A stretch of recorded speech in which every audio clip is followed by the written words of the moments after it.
morning, everyone. Please be seated. And welcome to our very special service as we acknowledge and mark in our own way the National Day for Truth and Reconciliation, which will be across the country this Saturday. And as we move through the week, there will be many opportunities to reflect, to be informed, to respond to everything that the special day represents. And we're doing that now. This morning, the second year that we have, and the Sunday before the actual day, we've tried to acknowledge it in a way that will inform us, because it is so much about learning, about knowing more, about being more aware of a reality that is part of our national identity and history. And also to take seriously the reconciliation element of the day and the month and all of the initiative that we as a people are trying to move toward. There are some announcements I want to share with you before we go any further. Welcome Ben back. Great to have Ben back with us. And as you know, as Andrew is away for the fall, well, we've got some guests who are coming. We met Ben a couple of weeks ago. Last week we had Michael. In a couple of weeks we'll have Jean Harrington. And we are being very well served. And the choir is being quite nice, are they? I mean, they're not. I talked to them. I said, Be nice to Ben. In a couple of weeks. No, maybe 3 weeks. But anyways, it's the week after Thanksgiving. It's Pumpkin Fest week. All the Wellingtonians know a lot about that. And one of the ways in which we're going to participate as a congregation is a fundraiser, the Slice of Pie event. And if you are a baker and you would like to donate a pie for that cause, there's a sign-up list available downstairs following the service. And when we do go downstairs afterwards, and we do have, I think, some visitors with us today, everybody is invited to come down and join us, please. And we have a little thing doing here, because some people, when they come as visitors, they say, leave me alone. Give me a chance to find out whether I like you people. So if when you go downstairs, and if you take a cup of coffee or tea, there are white mugs and mugs with color on them. If you take a color mug, that's telling the people around you, I don't mind talking. If you take a white mug, it means leave me alone. So I'm hoping that there'll be a lot of colored mugs used following the service. And also, when we go downstairs afterwards, and I'll remind you about this later, the members of our congregation are aware that our special guest, Sarah, has published a book of her own poems. Members of our outreach committee were introduced to Sarah's book when we met with her several weeks ago. And they are powerful. They are powerful, varied in their theme, very personal, and we commend it to you. And I told Sarah, don't come unless you bring some of your books, because after you hear her speak, I know you're going to want them. So Sarah's going to be downstairs with some of her books following the service. And just so that you know, $20. And for an extra $10, she'll sign it for you. So, that's not true. That's not true at all. And you'll get a sense of those poems as we move through the service. Next Sunday is Worldwide Communion, and so in churches across the country, across North America and beyond, we're going to be celebrating the sacrament, even if it's not our custom to have the sacrament every Sunday, which is true in some of our traditions. And so as part of our service next Sunday, we will be coming together around the table of our Lord. There are a couple of hymns. The hymns were very carefully chosen to reflect the theme of our service today. And there are a couple later in the service that may be unfamiliar. They weren't terribly familiar to the choir. And we're just going to introduce them. Just remain seated. We'll do the first one, which is Called by Earth and Sky. I think it starts with a refrain and then a verse. Is that right, Ben? Starts with a refrain and then a verse? Yes. So we'll do the refrain and the verse, and we'll do the same thing twice, just so that we're all comfortable with it. And the choir will lead us with band.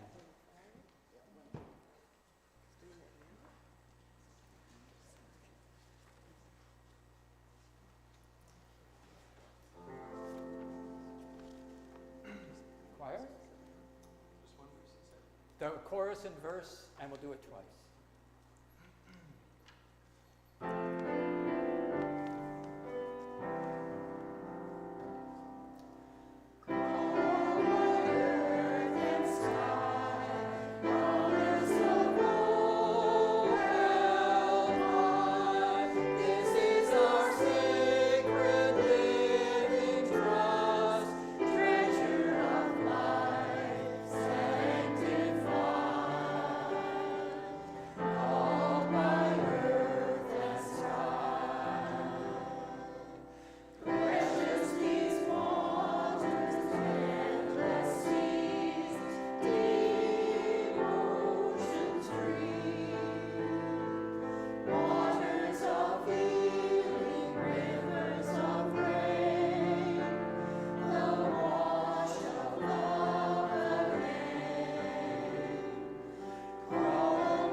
Beautiful. And we're also, at the end of the service, we're going to be singing, it's a song of praise to the Maker. You'll notice the creation theme that is in our songs today, and certainly help us connect with, as Sarah helps us connect with the indigenous tradition of creation and the Creator.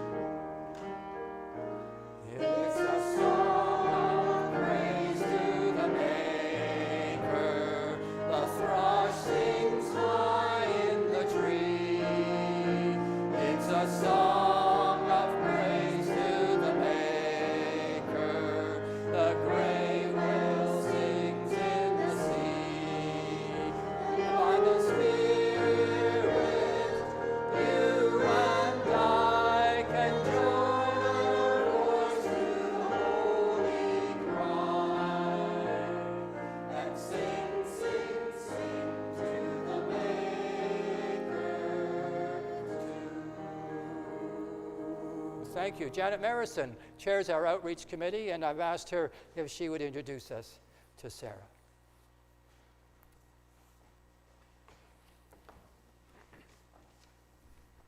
Good morning. A very warm welcome to Sarah Tsawentehs Brown-Dunkley. I tried. We're delighted to have you with us today, Sarah. Our committee had a chance to meet her, and we expected we might meet for maybe half an hour or an hour, and I think it was closer to 2.5 to 3 hours before we let her go because she had another appointment. So I know that you are going to be challenged, and you're going to be appreciative, and you're going to love her. So a very warm welcome, Sarah, to our community, because we have a community of faith here.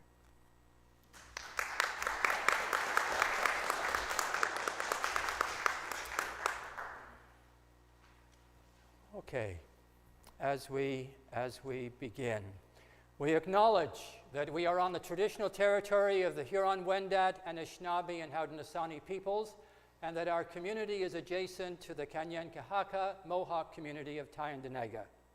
We give thanks for their continuing stewardship of the land and commit ourselves to the work of reconciliation with indigenous peoples. Let's pray. Great Comforter, we know that we are surrounded by a legacy of pain. We acknowledge the pain, grief, and sorrow by not living respectfully with all people, and we are sorry for the ways that we have dishonored the depths of this pain.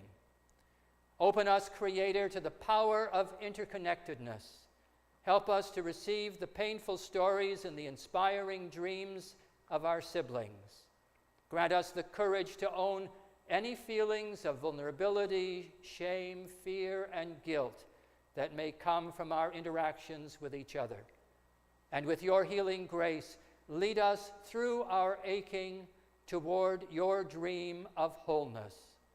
Transform us and our community so that we may continually work toward reconciliation and new life. Amen. Amen.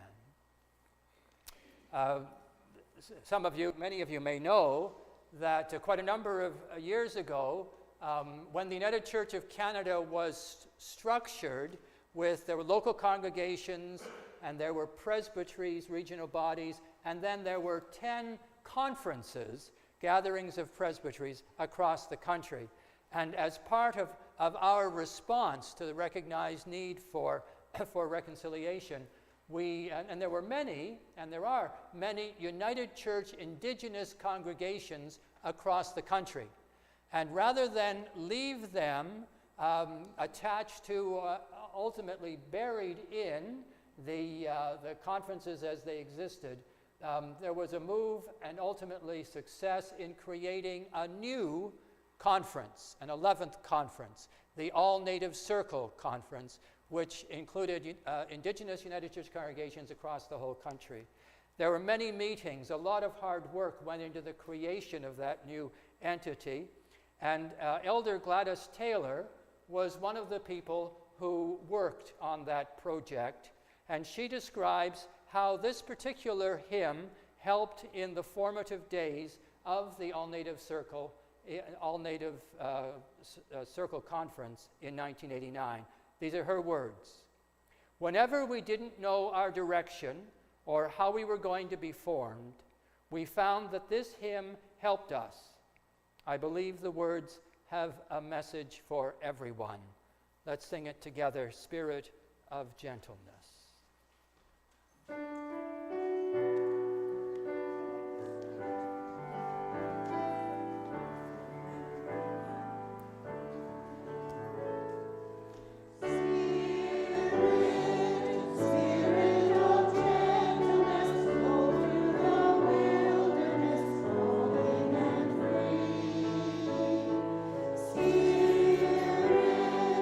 Spirit of restlessness, stir me from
may be seated.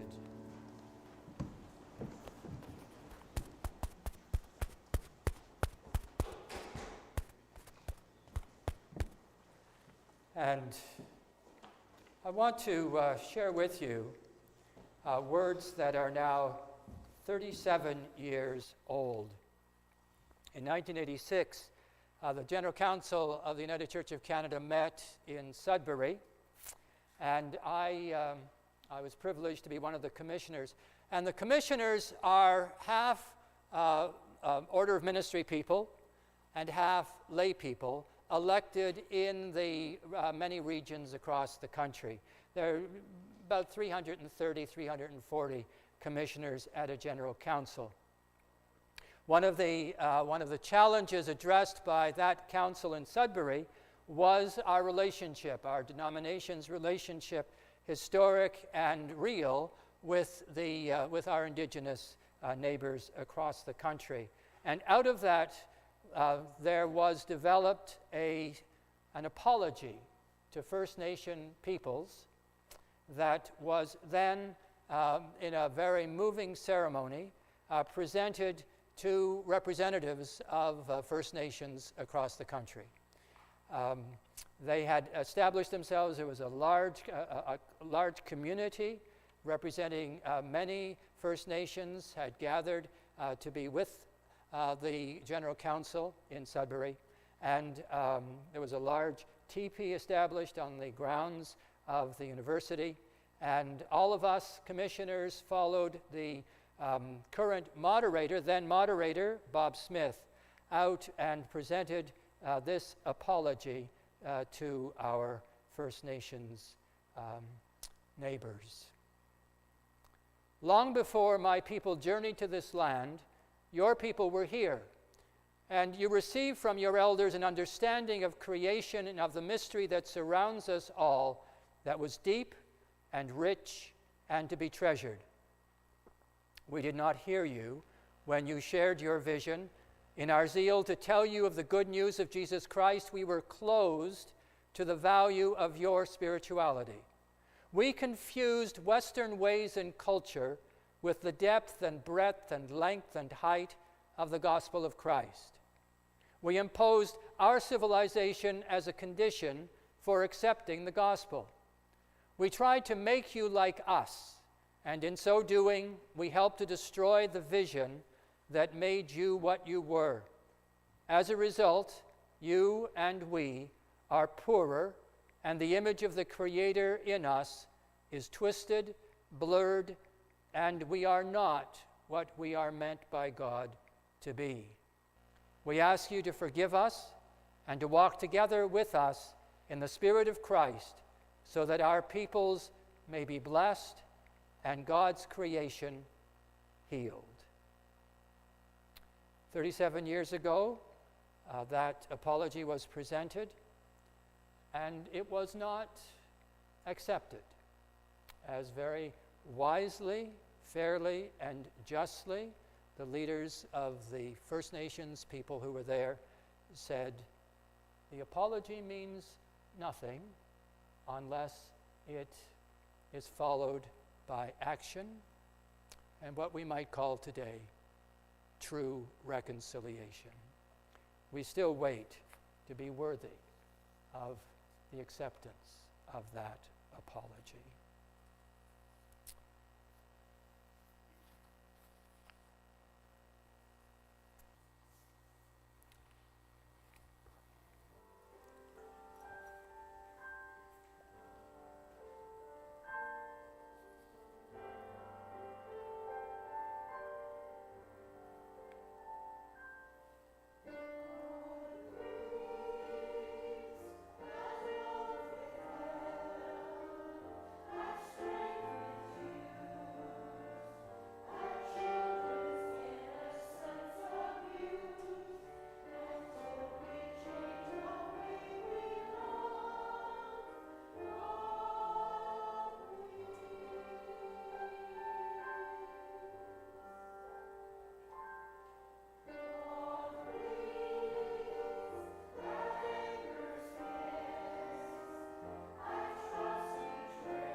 Today's first reading is from Ecclesiastes chapter 3, verses 1 to 8 and 11.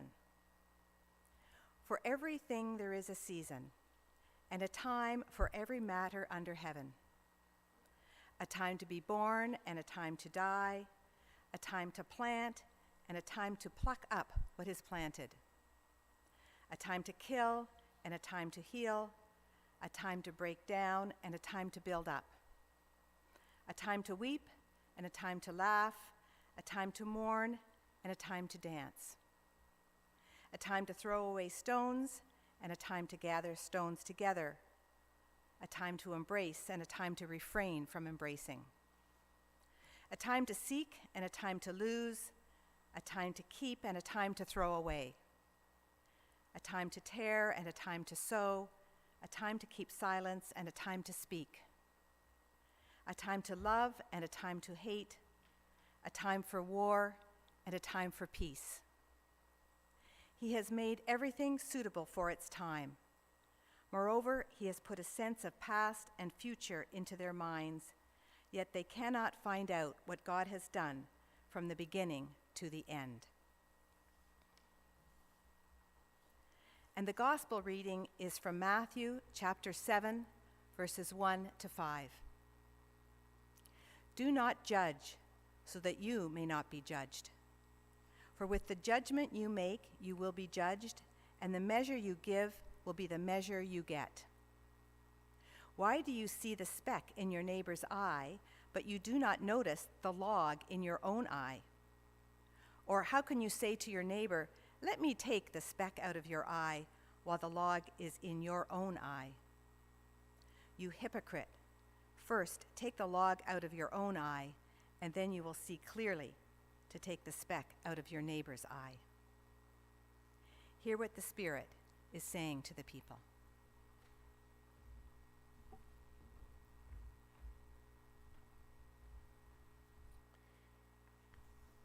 God, help us to be that self-aware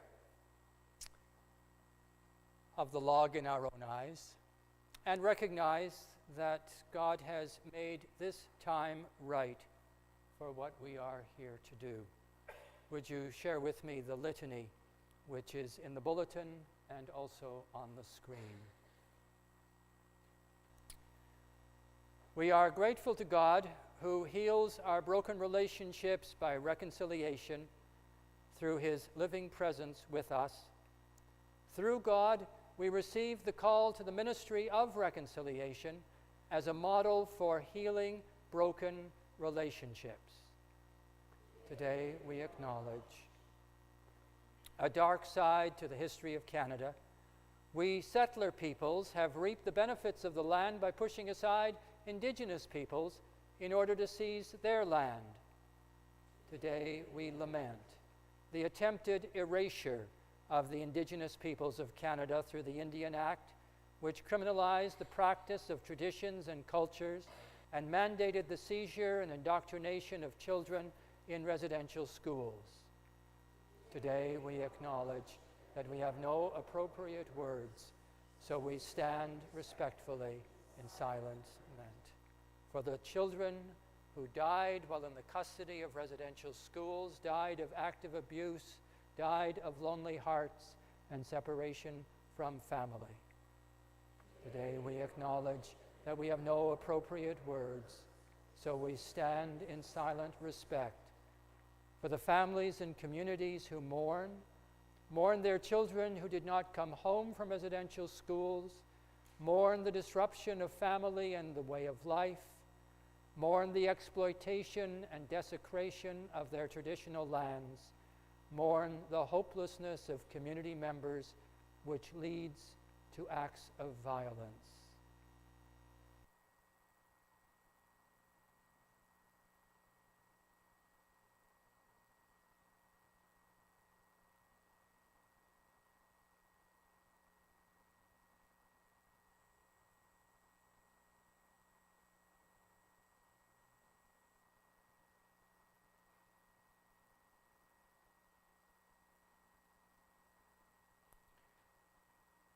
In gratitude to God, who demonstrated the way of reconciliation to us, we commit to working together in a new way, acknowledging the true history and place of indigenous peoples on this land, acknowledging the treaty relationships we live within on this land, living with respect, listening and learning as we move forward on the path of true reconciliation.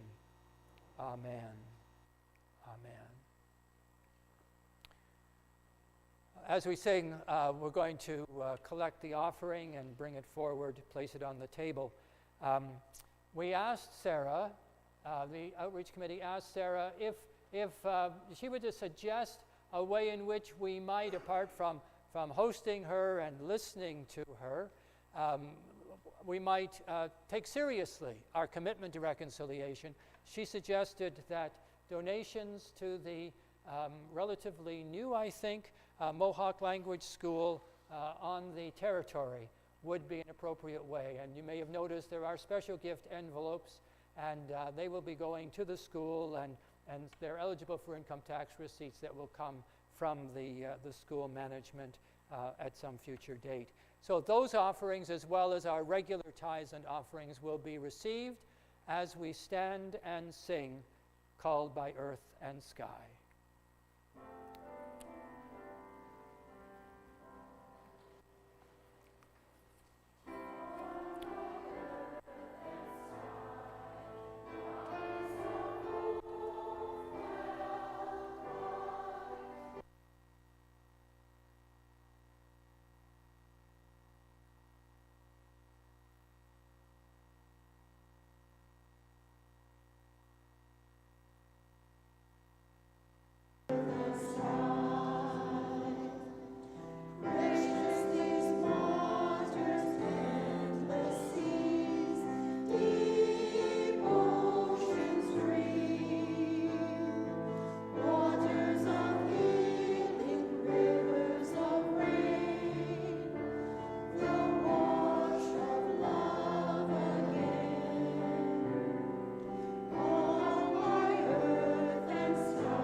seated.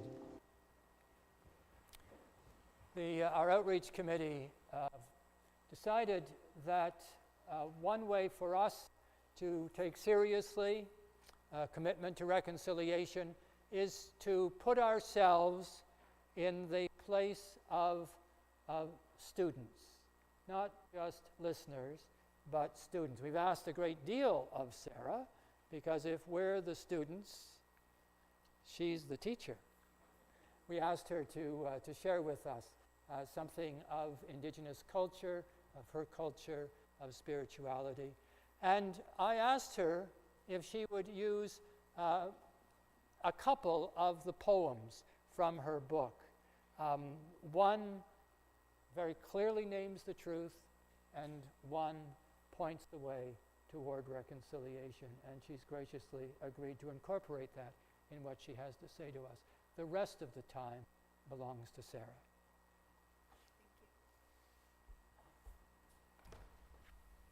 Se goze wakwego, Jawandas Jungyat, Kanyanke Hagani Wakwanjo, Gante Gate Gidron, Danawaganyatu.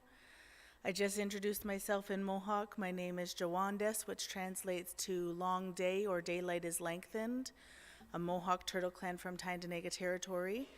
And I wasn't going to introduce myself, but as I was sitting there, I'm like, I have to. It's a part of our traditions, our understanding, is that it's not specifically me introducing myself to you because I have already been introduced, but it's me introducing myself to the Creator and creation so that they understand who is speaking. And so I want to start with my poem called Reconciliation. Celebration of the colonization, standing on this land stolen from our nations. No more continuation of the fabrication of how Canada became this nation. Understanding the defamation of my ancestors to my generation, from genocide, isolation, and starvation, killing the numbers within our population. No more continuation of the fabrication of how Canada became this nation. Forcing us into a different location, changing the vibration of our relation, not only amongst ourselves, but also within creation. No more continuation of the fabrication of how Canada became this nation. Stealing our children, causing desperation, creating a world of criminalization for all of our nations. No more continuation of the fabrication of how Canada became this nation. Now, taking this all into consideration while creating this new civilization, Canada hears the voices of the new generations. No more continuation of the fabrication of how Canada became this nation. No more hiding the truth. Time for reclamation, healing and celebration, truth and reconciliation. And so as we move forward, I think in our conversations, we all have heard the truth of the history of our people. And for me, and you'll find in my book, The Beauty After the Storm, although it talks about the storm, the focus is the beauty afterwards. And so I feel like that's going to be the topic of my speak today. And so I also am going to share with you a poem that I had written called Amends. And this poem specifically was written for another talk that I did at a different church in a different community. And I kind of would like to share a little bit about the story of that because I was asked. So I'm a social worker and I'm a community helper, and I was asked to speak at a church, and specifically kind of like this about truth and reconciliation quite a few years ago now. And I was still in my healing stages a little bit, I noticed, because when I was asked, I was like, oh, like, what do I do? What do I say? And I sat down and I wrote this poem because for me, this is how I want life to be, I guess. This is how I want to hold myself as I walk through my life, and would like reconciliation to look like this. So this is Amends. Today is a new day by far, the day we come together. Here we sit, you with your beliefs and understanding, and me with mine, coming together. A day of reconciliation, they may say, a day of healing old wounds. Truth is becoming an action, maybe, as we sit together and learn. Today is a new day by far, the day we share what we know. Here we sit, you learning my beliefs and understanding, and me learning yours. A day of hopes and dreams for the future, a day of creating anew. Healing is allowing for growth as we sit together and learn. Today is a new day by far, the day we make amends. Here we sit, you with open eyes and arms, and me with forgiveness and hope. A day of creating a new norm, a day of bridging the gap. No more us and them anymore as we sit together and learn. And so I'm going to just talk to you now. And I was saying to Reverend and Ed that I was doing flashcards and I tossed them. And I'm like, I'm just going to talk this time. So bear with me because a little bit of my notes is on my phone, and I don't usually like to do that.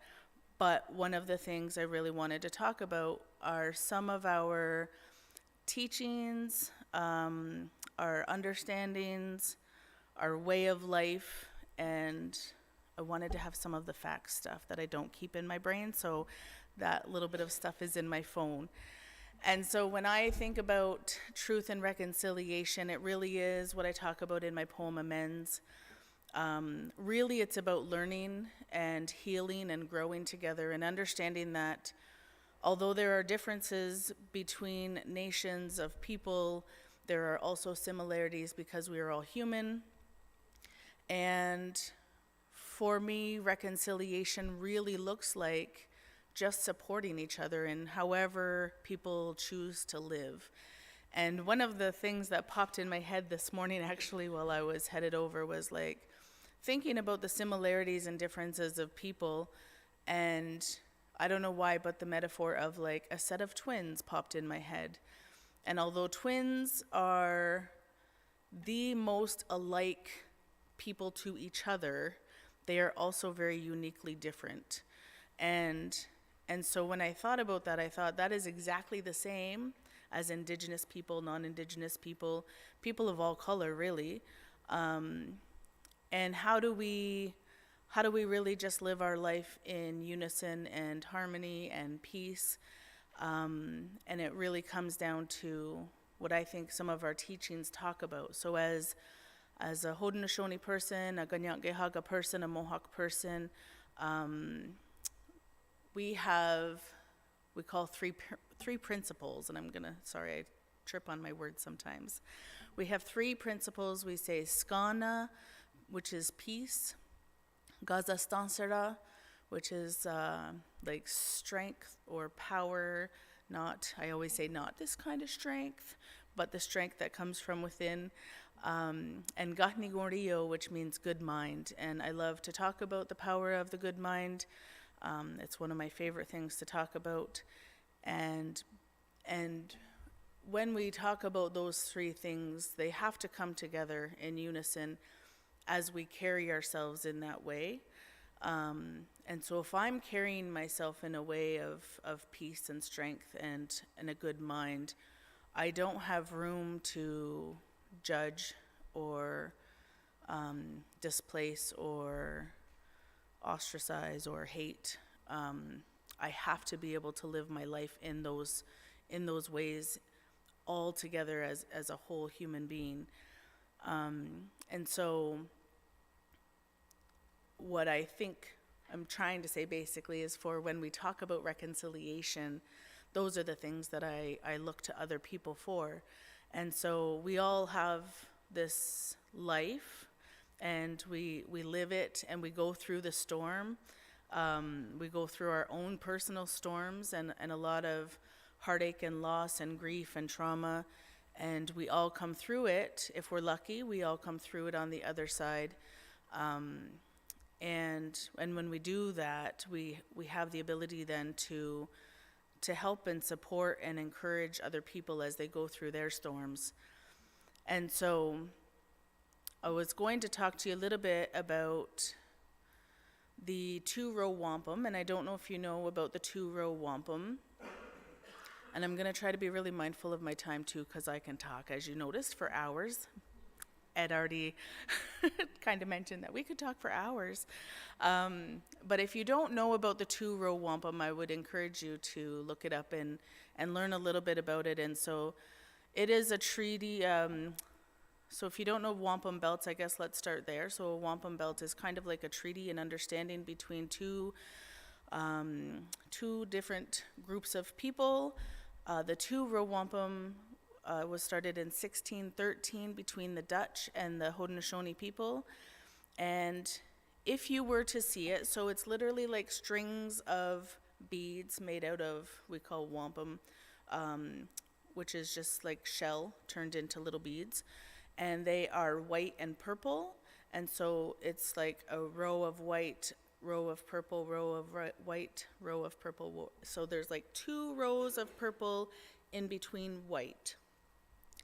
And it is really representative of the Dutch and the Haudenosaunee traveling along the same path in their big ship and in their canoe, traveling together, able to like be in harmony, be in peace with each other, but not crossing paths, not interfering. And I really like the idea of the two-row wampum as a really good indication of how people should live, and not just indigenous people and non-indigenous people, but just as people individually. So if I am living with my husband or my partner, I would like him to be able to go along his way, right? And for me to be beside him in parallel, and for me to support him and be there and encourage and all of the things, but not to interfere, causing his ship or canoe to be altered one way or the other. And so, and it's the same in friendship, it's the same in community, and it should be the same in nations, right? And so that is a really good, I feel like a really good visual way of looking at how can we live in peace and harmony. And it really starts individually, right? It starts as a me thing. I can't do anything about anything in life except me. And so it's really important for that to be a part of the lesson, is that I can't change people, I can't change their thoughts, I can't change their actions, I can't do anything about anything that people do, but I can worry about me and how I react, how I interact, how I just live with, right? And so if somebody is doing something that is harmful for me, then what do I do about it? I could like blow up and make it a bigger scene, or I could step back and walk away honoring my own peace, creating that harmony within my own self. And it's hard because we want to hold on so tight sometimes to the people that we love, even if they're doing harm. But in order for us to have our own sense of peace, we sometimes have to just step back and figure out what it is that we need to do and how we need to react or interact with those things. The other piece that I wanted to talk about was the Great Tree of Peace. And so there is so it's a part of our creation story. I'm like, it's a really big story, so I'm not going to tell you the really big story. It's a part of our creation story, the Great Tree of Peace. And I would imagine, just as the Bible, our creation story is very in-depth, has lots of bits and parts of it. But the Great Tree of Peace really is this, in like a really quick nutshell, is that we all come together under the Great Tree of Peace. The Great Tree of Peace is the place where all of the weapons were buried when the different indigenous people were fighting against each other. So they buried the weapons under the Tree of Peace, and that is where we all gather to come together in a really good way. But one of the things I wanted to mention about the Great Tree of Peace is that anybody and everybody is welcome at the Great Tree of Peace, as long as you are coming with the intentions of being peaceful and living in harmony.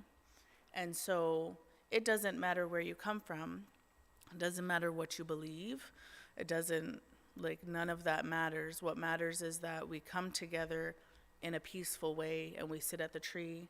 And I feel like it's kind of like this, is that we just sit and we learn about each other, we share with each other, and we get to experience life in a healthier, happier, safer way.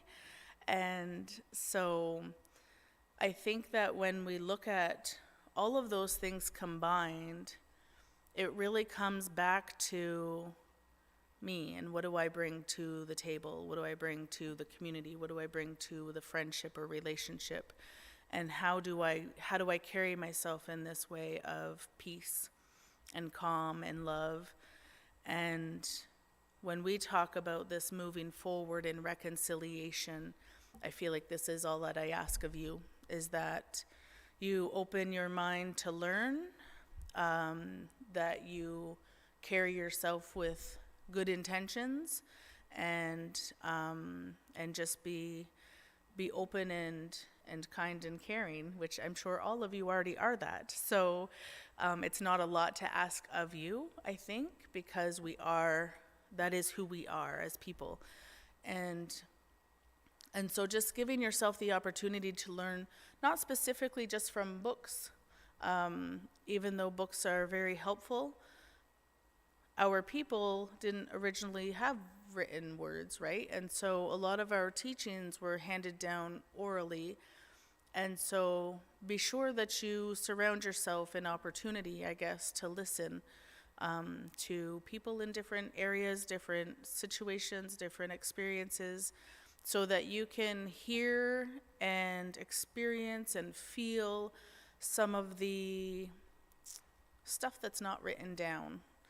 And although I know a lot of our people are trying to get some of those things written down, because as our people die, as we lose all of our elders, we really feel like a lot of that stuff is leaving with them. There still will always be stuff that's not documented in that way. So just to be open and hearing what I really, really appreciate that you're here today to listen to me talk. And so with that, I feel like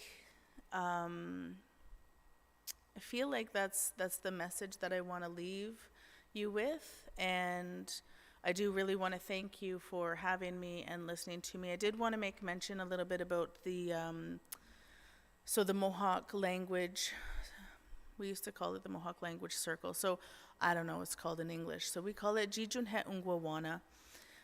It is a language program in Tyendenaga, and it's been running for a lot of years, the program, and it's done a lot of different things. And so they have worked really hard. Initially was like night classes or weekend classes just to try to get language going. They have now a program for preschool to grade 4. So our preschool program is called Dodahne, which means at grandma's house, and then Gawana Unwe, they carry the words, is the older kids.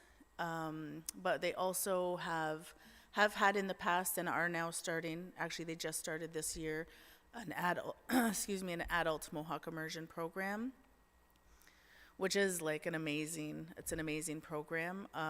But they're in the process. I guess the new piece about it is that they're in the very early stages of getting ready to break ground for a Mohawk Language and Cultural Center in Tyendenaga, which is a very big project and super exciting because it's been in the talks for decades.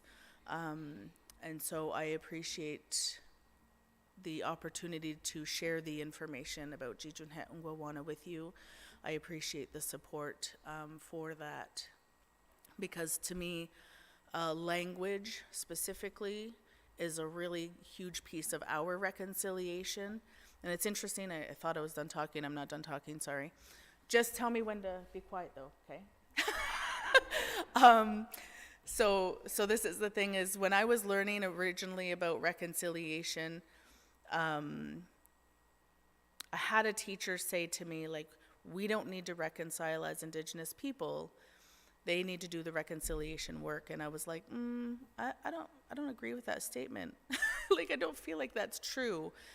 And for me, like, yes, there's reconciliation that needs to be done, but how can we expect non-Indigenous people to reconcile if we're not here supporting what that means, what it feels like, what it looks like, what is it that we need as Indigenous people, but also for us as Indigenous people, because, like, if I think about my own life, I am what they call a Bill C-31, which means that my father is non-Indigenous and my mother lost her rights. And we were not allowed to live on the reserve growing up until I was about 14. I think we moved back because we had got our rights back at that time.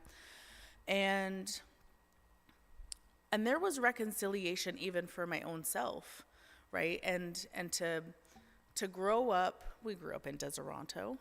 It's like right beside Tyendenaga.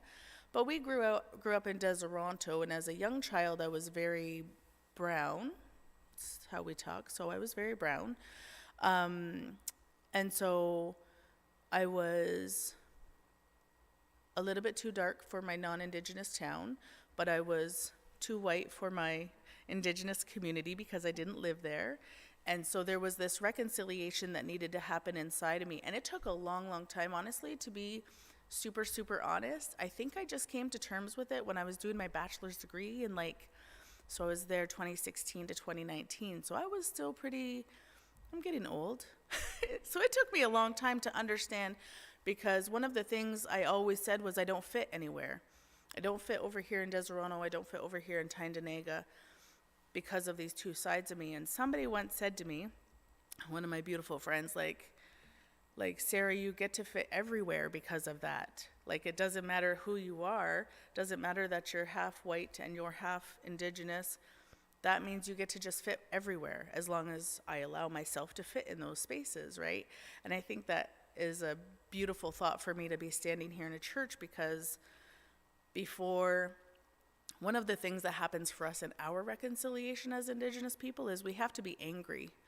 We have to allow ourselves to be angry at the church, at the people, at the non-Indigenous people. And it's hard as a non-Indigenous person.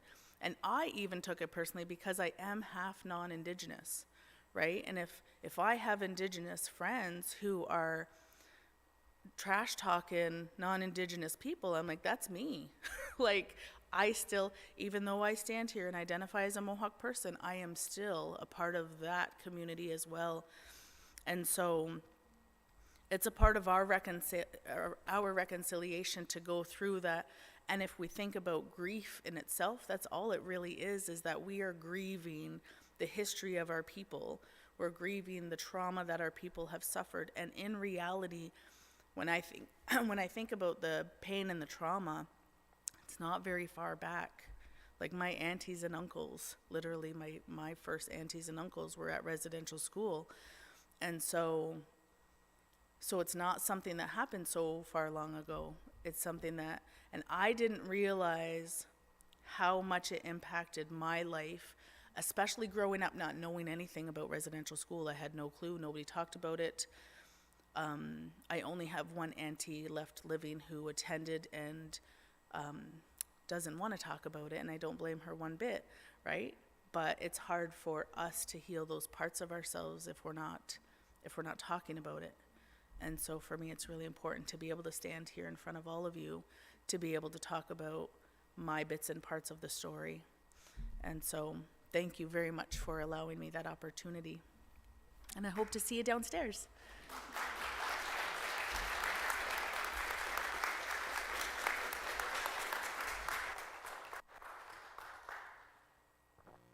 Thank you, Sarah.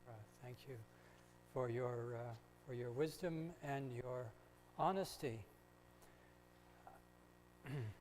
As I said earlier in the service, what we were hoping we would have, and in a little bit of time, it's only just a tiny little bit, but a sense of the wisdom that is available to us if we were willing to claim it from Indigenous culture. And the three Mohawk principles peace and inner strength and right mind. Boy, don't you want to know more about that? And the whole notion of the two-path wampum, the idea of in our differences recognizing each other, but honoring our paths, the importance of our paths, the parallel nature of our paths, but recognizing that they need not cross and should not cross in harmful ways. And the idea of the tree of peace. Doesn't that resonate with our creation story?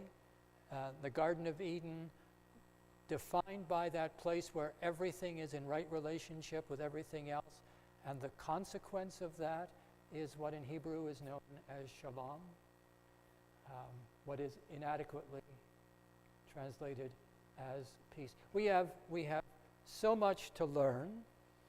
We also need to honor the work that's being done for our neighbors to reclaim their language and their culture.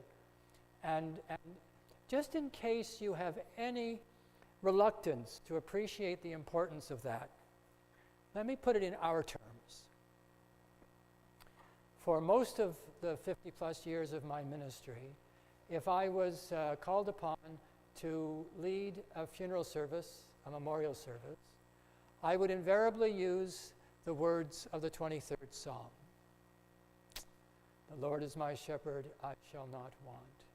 Often people would even say it out loud, they would mouth it with me, but I knew that the words, the language, had power, resonated with people.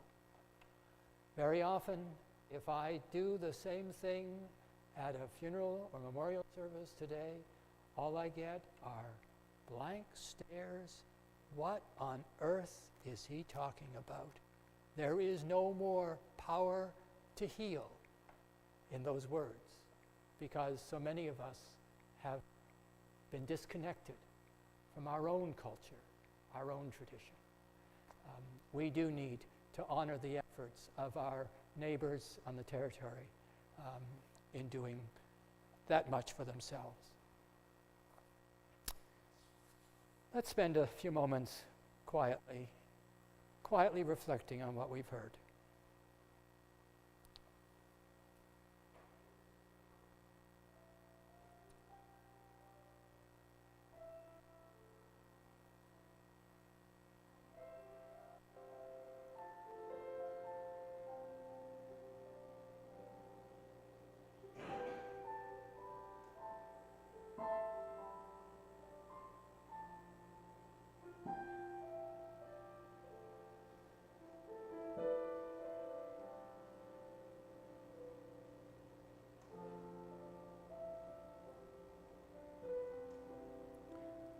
We thank you, O God, for the time we've had together this morning. We thank you for Sarah, for her message to us, her presence with us. And we thank you for the opportunity that is ours in this month of truth and reconciliation. In the truth, we may be connected with that which is not only part of our history, but part of who we are and the legacy that we enjoy. And in reconciliation, O God, in the willingness to make right broken relationships. And as Sarah has reminded us, even relationships with ourselves. Bless us in our individual journeys. Bless Sarah in her continuing journey. And bless our nation, O God, that the call for truth and reconciliation may be answered in ways that truly matter for all of us. Amen.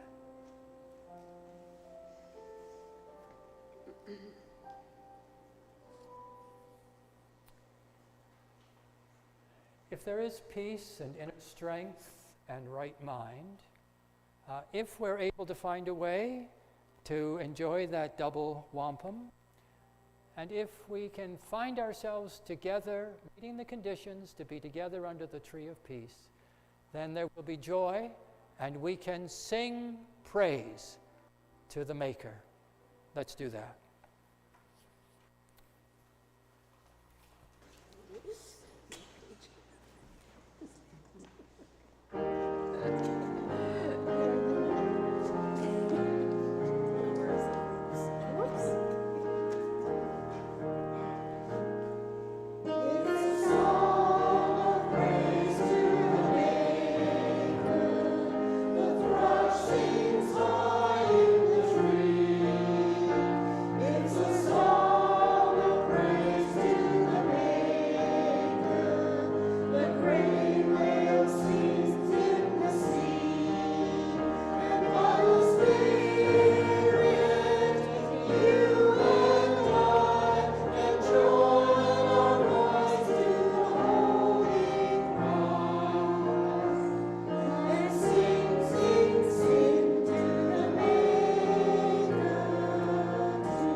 I've asked Janet if she would escort Sarah downstairs so she can be down there when you get there. And then again, encourage all of you to go downstairs. There's an elevator, or you can go out and around and come in again.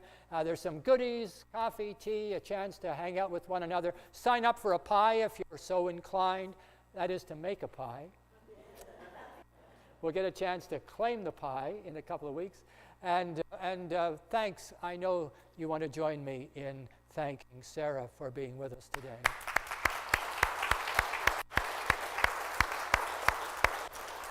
As we go, we are, if we are willing, we are gathered together under a tree that can be a tree of peace.